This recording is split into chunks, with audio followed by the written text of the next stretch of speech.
Assalamualaikum warahmatullahi wabarakatuh. Perkenalkan, nama saya Wulan Syafi'i dari Prodi Ahwal Sosial semester 6. Di sini saya akan sedikit membahas mengenai materi yang terkait di mata kuliah Tafsir Ahkam dengan tema bersuci atau toharoh. Dalam hal ini berjudul tentang wudu. Wudu adalah sebuah syariat yang Allah tetapkan kepada kaum muslimin. Seperti yang kita ketahui bahwa wudu dilakukan sebelum melakukan sholat atau ibadah-ibadah lain yang mana mensyaratkan suci dari hadas besar maupun hadas kecil. Wudu juga bukan hanya dilakukan ketika hendak sholat saja, tapi juga dilakukan ketika atau di seluruh kondisi. Sebagaimana seorang muslim dianjurkan tetap bersuci atau daimul wudu seperti yang telah dilakukan oleh Nabi Muhammad SAW dan para sahabatnya yang mulia. Mereka yang senantiasa berwudu di dalam kondisi apapun, dari keadaan susah maupun senang. Dalam hal ini musim hujan dan musim dingin. Baik salah satu ayat Al-Quran yang menjelaskan mengenai wudu terdapat dalam surah Al-Maidah ayat 6. Ayat ini menjelaskan bagaimana tata cara berwudu dan tayamum.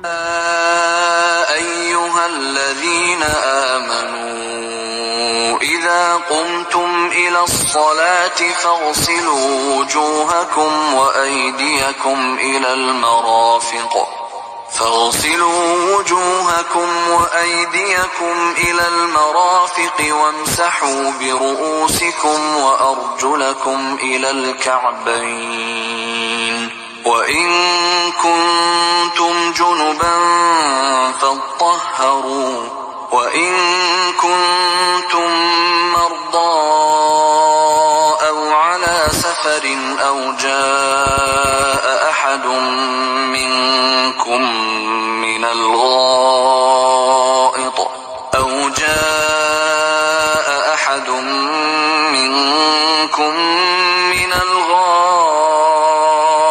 أو لامستم النساء فلم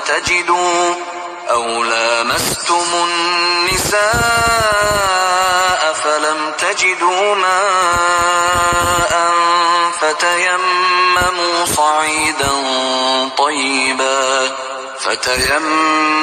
صعيدا طيبا فامسحوا بوجوهكم وأيديكم منه ما يريد الله ليجعل عليكم من حرج ولكن يريد ليطهركم وليتم نعمته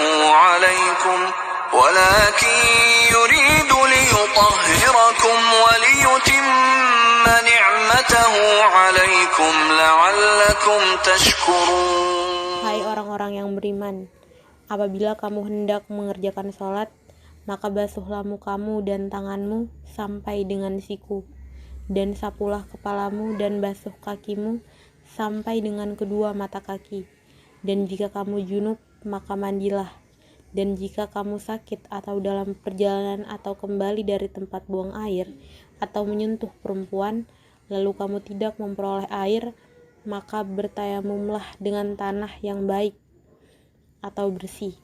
Sapulah mukamu dan tanganmu dengan tanah itu. Allah tidak hendak menyulitkan kamu, tetapi Dia hendak membersihkan kamu dan menyempurnakan nikmat-Nya bagimu, supaya kamu bersyukur.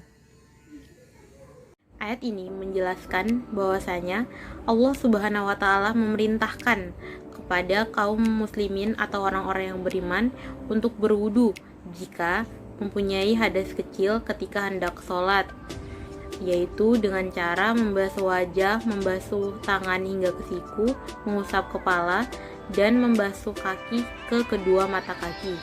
Dan jika ada hadas besar, maka segera mandilah atau mandi junub. Selanjutnya, jika melakukan perjalanan dan tidak menemukan air atau sakit yang tidak dianjurkan atau tidak boleh menyentuh air, maka bertayamumlah dengan cara membasuh wajah dan membasuh tangan dengan debu yang suci. Aturan ini Allah perintahkan agar tidak mempersulitkan umatnya, tapi hendak menyempurnakan mereka dan menyempurnakan nikmatnya. Asbabun nuzul dari ayat ini adalah ketika Siti Aisyah radhiyallahu anhu istri Rasulullah sallallahu alaihi wasallam kehilangan kalungnya tepat pada masa masuk kawasan Madinah. Seraya Rasulullah sallallahu alaihi wasallam menghentikan untanya atau kendaraannya dan turun ikut membantu mencari kalung tersebut. Kemudian Rasulullah sallallahu alaihi wasallam tidur di pangkuan istrinya Siti Aisyah. Lalu kemudian datanglah Abu Bakar dan memukul Siti Aisyah radhiyallahu anhu dengan keras seraya berkata, "Engkau telah menahan semua orang karena masalah kalungmu."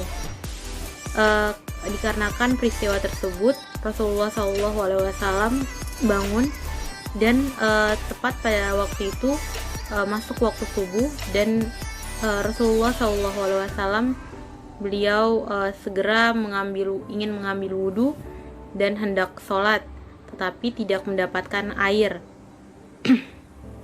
Lalu turunlah ayat ini. Usaid Ibnu Khudair berkata, Allah telah memberkati orang-orang oleh sebab keluargamu Abu Bakar. Kan oleh Imam Bukhari yang meriwayatkan dari jalur Amr bin Harith dan dari Abdurrahman bin Qasim dan dari ayahnya dan dari Siti Aisyah radhiyallahu anhu istri Rasulullah sallallahu alaihi wasallam yang menceritakan. Baik, sekian dari saya, kurang dan lebihnya mohon dimaafkan. Wallahul muwaffiq ila aqwamit thoriq. Wassalamualaikum warahmatullahi wabarakatuh.